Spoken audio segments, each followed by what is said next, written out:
The world's longest-serving president has won re-election in Equatorial Guinea to continue presiding over his authoritarian regime. Teodoro Obiang Nguema Mbasogo, 80, secured almost 95% of votes, officials announced 6 days after the vote. The results prove us right again, Vice President Teodoro Nguema Obiang Mangue, the president's son, said. We continue to be a great party. Some opposition candidates stood, but none were expected to win.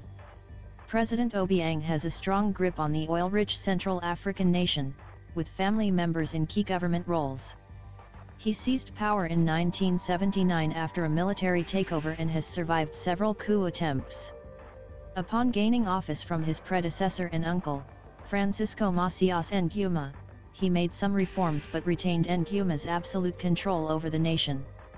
Political opposition is barely tolerated and severely hampered by the lack of a free press, as all broadcast media is either owned outright by the government or controlled by its allies.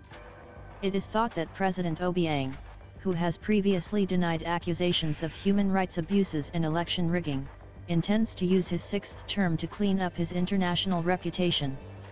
In September, the government abolished the death penalty, in a move which was praised by the United Nations.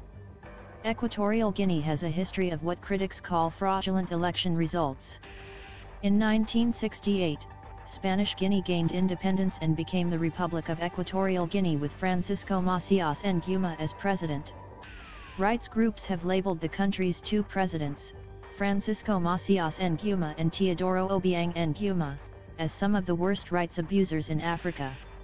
The Spanish, French, and Portuguese-speaking country discovered vast oil reserves in 1996, but much of the 1.4 million population has not benefited from this, with poverty still rampant.